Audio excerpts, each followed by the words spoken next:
নমস্কার বন্ধুরা, অষ্টমীর গল্পে আমি অষ্টমী আপনাদের স্বাগত জানাই। গল্পপ্রেমী বন্ধুদের জন্য আজকে নিয়ে এসেছি একটি নতুন গল্প। আজকের গল্প একটি ভিন্ন ধরনের গল্প। গল্পের নাম ঠাকুমার ভালোবাসা। বন্ধুদের কাছে গল্পটি শেষ পর্যন্ত শোনার অনুরোধ রইল। চলুন বন্ধুরা, শুরু করি আজকের গল্প। শিব ঠাকুরের পুজোর দিন জন্ম হয়েছিল বলে ঠাকুমা একমাত্র নাতির নাম রেখেছিল শিবম। ছোটবেলা থেকেই সে খুব মেধাবী। পড়াশোনা শেষ করে তাকে আর অপেক্ষা করতে হয়নি। ব্যাংকের একটা ভালো পোস্টে সে চাকরি পেয়ে যায়। আজ 4 বছর হলো সে কাজ পেয়েছে। সে এখন 27 বছরের যুবক। আচ্ছা শিবম, তোর জীবনে কার অবদান সবচেয়ে বেশি বলে তুই মনে করিস? জিজ্ঞাসা করলো সুনির্মল। শিবম একটু কৌতূহলী ভঙ্গি হয়ে জিজ্ঞাসা করলো, হঠাৎ এরকম প্রশ্ন কেন? আমরা এই বিষয় নিয়ে প্রায় সব বন্ধুদেরকেই জিজ্ঞাসা করেছি। সবাই উত্তরও দিয়েছে। একমাত্র তোর কাছ থেকেই উত্তরটা জানা বাকি আছে। পাশ থেকে বলে উঠল সদানন্দ। শিবম সব শুনে বলল, ও আচ্ছা, ঠিক আছে, শোন তাহলে। চায়ের কাপে শেষ চুমুকটা দিয়ে শিবম বলতে শুরু করলো, শৈশবকাল থেকে আমরা বহু মানুষের সান্নিধ্যে আসি। তাদের আদব কায়দা, চলন ফেরন সবই আমাদের ওপর প্রভাব ফেলে। আমার ক্ষেত্রেও এর অন্যথা হয়নি। শৈশবে আমার পরিবার, আত্মীয় স্বজন, পরে বন্ধু বান্ধব সকলেই আমাকে কোনো না কোনোভাবে সাহায্য করেছে। আমার চলার পথকে মসৃণ করতে এই সকল শুভাকাঙ্ক্ষীরা যে কতটা অমসৃণ পথে হেঁটেছেন তার কিছুই হয়তো আমি জানতে পারিনি। সবাই গভীর মনোযোগ সহকারে শুনছিল। অনুদ্বীপ সিগারেটের টান দিতে দিতে বলল, বেশ সুন্দর করে বলছিস তো। তারপর? শিবম বলতে বলতে কোথায় যেন হারিয়ে গিয়েছিল। অনুদ্বীপের কথায় সে নিজেকে খুঁজে পেল। আবার একটা চা দিতে বলে শুরু করলো, তোরা তো জানিস আমার পরিবারে মা, বাবা, দাদু আর ঠাম্মা আছে। সবাই আমাকে খুবই ভালোবাসেন এবং স্নেহ করেন। মায়ের শাসন, বাবার আদর, দাদু ঠাম্মার ভালোবাসার মধ্যে দিয়ে আমার জীবনের এক একটি সোনালি দিন কেটেছে।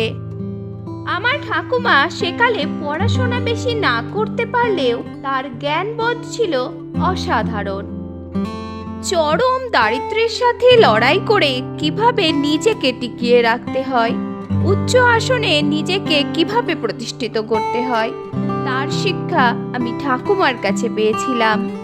তাই তো আজ আমি প্রতিষ্ঠিত। শিবম একটু থামলো। নীরবতা ভেঙে সদানন্দ বলল, তোমার ঠাকুমার লেখাপড়ার প্রতি বিশেষ আগ্রহ ছিল, কি বলো? শিবম কি যেন ভাবছিল। সদানন্দের কথা শুনে চমকিত হয়ে বলে উঠল, তা বই কি। ঠাকুমা নানা কারণে নিজের পড়াশোনা বেশি দূর এগিয়ে নিয়ে যেতে পারেননি। তাই তার মধ্যে একটা ইচ্ছা ছিল তিনি আমাদেরকে প্রকৃত শিক্ষিত করবেন। এবং আজ চিৎকার করে বলতে ইচ্ছে হয় তিনি পেরেছেন। একটু থেমে শিবম আবার বলতে শুরু করলো, আমার ছোটবেলাটা বাবা, মা, অন্যান্য আত্মীয় স্বজনদের সাথে কাটলেও সবচেয়ে বেশি কাটিয়েছি ঠাকুমার সঙ্গে। ঠাকুমার হাত ধরে প্রথম স্কুলে যাওয়া, প্রকৃতিকে চেনা, অজানাকে জানা, এসবই ঠাকুমাই আমাকে শিখিয়েছেন।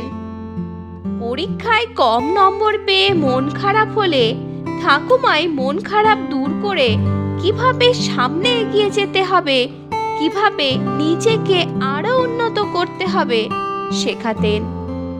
ঠাকুমার কথাগুলিকে অমান্য করতে আমার মন চাইতো না। বলতে বলতে শিবমের চোখ জলে ভরে উঠল।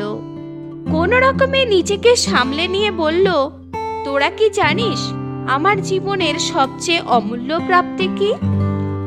আমার ঠাকুমা। ঠাকুমার একটা কথা আজ খুব মনে পড়ছে। ঠাকুমা বলেছিল, দাদু ভাই, তুমি লেখাপড়া শিখে অনেক বড় মানুষ হও, মানুষের মতো মানুষ হও। আজ সকালের একটা ঘটনা বলি শোন। অফিস যাব বলে রেডি হয়ে বেরোচ্ছি। প্রতিদিনের মতো আজও মাকে বললাম, মা আসছি, দাদু আসছি। হঠাৎ একটা খুব চেনা কণ্ঠস্বর ভেসে এলো, সাবধানে এসো দাদু ভাই। চমকে উঠে তাকিয়ে দেখি মা রান্নাঘরে নিজের কাজে ব্যস্ত। মা তখনও কিছুই বলেননি। দাদু বারান্দায় বসে তার পুরনো বইগুলোতে হাত বোলাচ্ছে। দাদুও তখনও আমায় বিদায়ের শুভকামনা করেননি। তাহলে কে কথা বলল? কে আমার শুভকামনা করলো? এই কথা ভাবতে ভাবতে হঠাৎ চোখ চলে গেল ঠাকুমার ছবিটার দিকে। ছবিটার দিকে তাকিয়ে মনে হলো ঠাকুমা যেন হাসছেন আর বলছেন, সাবধানে এসো দাদু ভাই। আমার চোখ দুটো জলে ভরে গেল। আজ 3 মাস হলো ঠাকুমা আমাদের ছেড়ে তারাদের দেশে চলে গিয়েছেন। তবুও প্রতিক্ষণে ক্ষণে মনে হয় ঠাকুমা আমার সাথেই আছেন। এতক্ষণ বসে বসে সেই কথাই ভাবছিলাম। সবাই গভীর মনোনিবেশ করে শুনছিল। শিবমের কথা শেষ হতেই এক নিস্তব্ধ নীরবতা নেমে এলো। নীরবতা ভেঙে সদানন্দ বলে উঠল, আমরা অনেকের কথাই শুনেছি, কিন্তু তোর কথাগুলো ভীষণ হৃদয়স্পর্শী ছিল। আজকালকার দিনে তোর মতো করে ঠাকুমাকে খুব কম লোকই ভালোবাসে। ভগবানের কাছে প্রার্থনা করি তিনি যেখানেই থাকুন ভালো থাকুন। আজ আসি রে, আবার কাল দেখা হবে।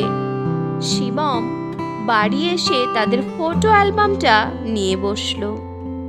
বন্ধুরা, গল্পটি কেমন লাগলো অবশ্যই জানাবেন। অষ্টমীর গল্প চ্যানেলটিকে সাবস্ক্রাইব করে পাশে থাকুন।